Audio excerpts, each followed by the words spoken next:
এপিচ বালুচাহী মিঠাই হাতত লৈ পেলাই আপোনালোকক ভাঙি পেলাই খাই পেলাই মই দেখুৱাম। বহুতে ভেৰি গুড, বহুতে ভাল হৈছে। আপোনালোকে সহজভাৱে ঘৰতো এনেকুৱা মিঠাইবোৰ বনাব পাৰিব। মোৰ ৰেচিপি ভিডিঅ'টো শেষলৈ আপোনালোকে সকলোৱে চাব। সকলোকে নমস্কাৰ। জয় কুকিং ভিডিঅ'লৈ আপোনালোকৰ মাজলৈ আৰু এটা ৰেচিপি ভিডিঅ'লৈ মই হাজিৰ হ'লোহি। মই বনাবলৈ লৈছোঁ মিঠাই বালুচাহী ৰেচিপি ভিডিঅ'। এই ৰেচিপি ভিডিঅ'টো আপোনালোকে সম্পূৰ্ণভাৱে মোৰ ভিডিঅ'টো সকলোৱে চাব। দেৰি নকৰি বলক ৰেচিপিটো বনাবলৈ ভিডিঅ'টো আৰম্ভ কৰোঁ। বালুচাহী মিঠাই বনাবলৈ ময়দা লৈলোঁ 300 গ্ৰাম, চেনি লৈলোঁ 200 গ্ৰাম, তেজপাত লৈলোঁ 2 খিলা, ইলাচি লৈলোঁ 5 পিচ, ঘি লৈলোঁ ডিবা এটা, যিমানটো প্ৰয়োজন সিমানটো লৈ ল'ম। ময়দাখিনি গামলা এটা ঢালি ল'লোঁ। ঘি লৈলোঁ 2 চামুচ। আপোনালোকে ঘিৰ ঠাইত ডালদাও ল'ব পাৰে, মই ঘি লৈছোঁ। বেকিং পাউডাৰ 1 চামুচ লৈ পেলাই ঢালি লৈছোঁ। গোলাপ জামুনৰ ডিবা এটা লৈ ল'লোঁ আৰু গোলাপ জামুনখিনি খাই লোৱাৰ পিছত যিখিনি চুগাৰ চিৰাপ থাকি যায় তাৰে 3 চামুচ মই লৈ পেলাই ঢালি লৈছোঁ ময়দাখিনিত চুগাৰ চিৰাপ। চুগাৰ চিৰাপখিনি ঢালি লৈ মিলাই লৈছোঁ চুগাৰ চিৰাপৰ লগত আৰু ঘিৰ লগত ময়দাখিনি, আৰু মাৰি লৈছোঁ পানী 1 কাপ লৈ পেলাই। অকণমান কৰি পেলাই গোটেইখিনি পানী ঢালি ল'লোঁ আৰু মাৰি লৈছোঁ ময়দাখিনি। ময়দাখিনি ভালকৈ মাৰি ল'লোঁ, একদম ছফ্ট হোৱা লিখীয়া মাৰি লৈছোঁ। এয়া চাওক, আৰু এটা মই লাডু এটা কৰি পেলাই আপোনালোকক দেখুৱাইছোঁ। এয়া চাওক কিমান ছফ্ট কোমল হৈছে।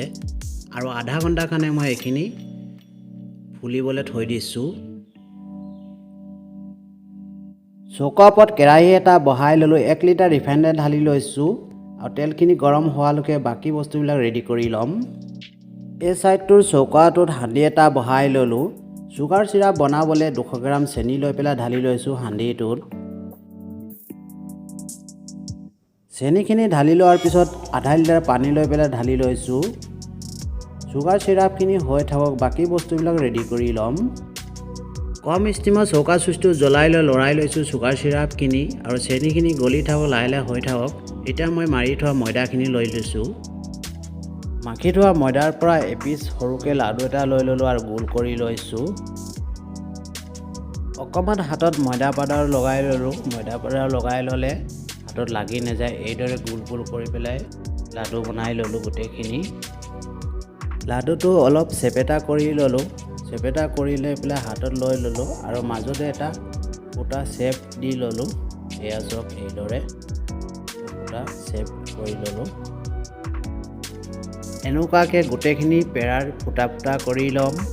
আৰু গোটেইখিনিত বালুচাহী বনাবলৈ মাজতে মই পেৰাটোৰ আঙুলি দি পেলাই ফুটা কৰি লৈছোঁ এইদৰে। গোটেই পেৰাখিনিত মই এইদৰে কৰি ল'ম। গোটেইখিনি মাজত গাঁত এটা কৰি লৈ ৰেডি কৰি ল'লোঁ। এয়া চাওক, এতিয়া মই তেল বহাই থৈছোঁ, তেলত ফ্ৰাই কৰি ল'ম এইখিনি। এয়া মই তেল বহাই থৈছিলোঁ আগতে, আৰু তেলত এপিচ লৈ পেলাই এৰি দিছোঁ বালুচাহী, আৰু একদম ঠাণ্ডা তেলত এৰিছোঁ। এয়া চাওক, আপোনালোকে চাই গম পাইছে কিমান দূৰ ঠাণ্ডা তেলত এৰিছোঁ। আৰু এপিচ কৰি পেলাই গোটেইখিনি এৰি লৈ তেলত ফ্ৰাই কৰি ল'ম। এয়া এটা ছাইডটোত ফ্ৰাই হৈ গ'লগৈ, আৰু লুটিয়াই দিছোঁ সেইটো ছাইডতো হ'বলৈ। আৰু তেলৰ ষ্টিমটো একদমেই কম কৰি পেলাই মই ফ্ৰাই কৰিছোঁ বালুচাহীকেইটা।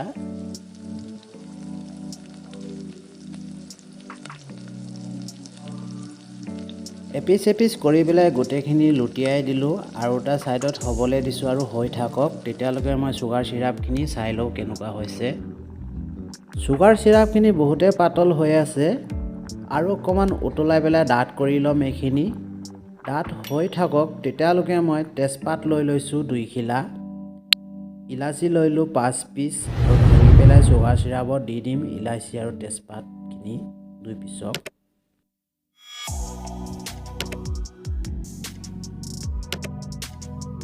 ইলাচি 5 পিচক ভাঙি লৈ ঢালি লৈছোঁ।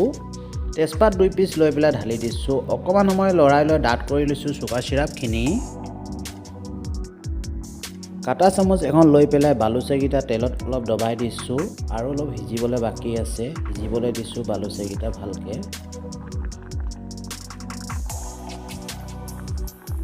বালুচাহীকেইটা ভালকৈ ফ্ৰাই হৈ গ'লগৈ আৰু সিজি গ'লগৈ। এতিয়া মই প্লেট এখনত উলিয়াই লৈছোঁ বালুচাহীকেইটা। গোটেই পিচখিনি প্লেট এখনত উলিয়াই ল'লোঁ। চুগাৰ চিৰাপখিনি ৰেডি হৈ গ'লগৈ। এতিয়া মই আপোনালোকক চুগাৰ চিৰাপখিনি অলপ ধৰি পেলাই চিপচিপা ওলালে তাৰৰ লেখীয়া এটা ওলাই আপোনালোকক দেখুৱাম। এয়া চাওক তাৰৰ লেখীয়া ওলাইছে চুগাৰ চিৰাপৰ পৰা আৰু হৈ গ'লগৈ চুগাৰ চিৰাপখিনি হৈ গ'লগৈ আৰু নমাই ল'লোঁ। এতিয়া বালুচাহী পিচখিনি লৈ পেলাই ঢালি লৈছোঁ চুগাৰ চিৰাপত আৰু আধা ঘণ্টাৰ কাৰণে মই তিয়াই থৈ দিম বালুচাহীকেইটা চুগাৰ চিৰাপত ঢালি ল'লোঁ। বালুচাহী পিচকেইটা কাটা চামুচ এখনেৰে দবাই দিছোঁ। বালুচাহী পিচকেইটা চুগাৰ চিৰাপখিনি ভিতৰলৈ যাব বালুচাহীৰ। কাঠবাদাম লৈলোঁ 4 পিচ। বালুচাহী পিচকেইটা আধা ঘণ্টা মই পূৰা চুগাৰ চিৰাপত তিয়াই থ'লোঁ। এয়া চাওক দেখিবলৈ বহুতেই ভাল লাগিছে আৰু খাবলৈও সোৱাদ বহুতেই হ'ব আৰু কোমল হৈ গ'লগৈ বালুচাহী পিচকেইটা। প্লেট এখন লৈ ল'লোঁ। প্লেটখনত উলিয়াই লৈছোঁ বালুচাহী পিচ এপিচ আৰু এপিচ কৰি পেলাই গোটেইখিনি উলিয়াই ল'ম প্লেটখনত।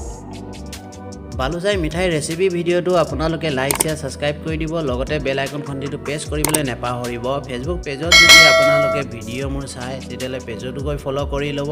যিকেইজন নতুনকৈ আহে মোৰ ভিডিঅ' লৈ তেখেতলোককো কৈছোঁ প্লিজ ৰিকুৱেষ্ট কৰি পেলাই হাত জোৰি কৰি ভিডিঅ'টো লাইক শ্বেয়াৰ ছাবস্ক্ৰাইব কৰি দিয়ে। ফেচবুক পেজতো ফ'ল' কৰি লয়। এয়া মই প্লেটখনত উলিয়াই লৈ কাঠবাদামকেইটা লৈ লৈছোঁ কাটি থোৱা আৰু গাৰ্নিছ কৰি লৈছোঁ বালুচাহীকেইটা। নেক্সট আৰু এটা ৰেচিপি ভিডিঅ'ত আপোনালোকক সকলোকে লগ পাম। জয় হিন্দ, বন্দে মাতৰম, জয় অসম। সকলোলৈ মোৰ ফালৰ পৰা ধন্যবাদ থাকিলে এই ভিডিঅ'টো চোৱাৰ বাবে।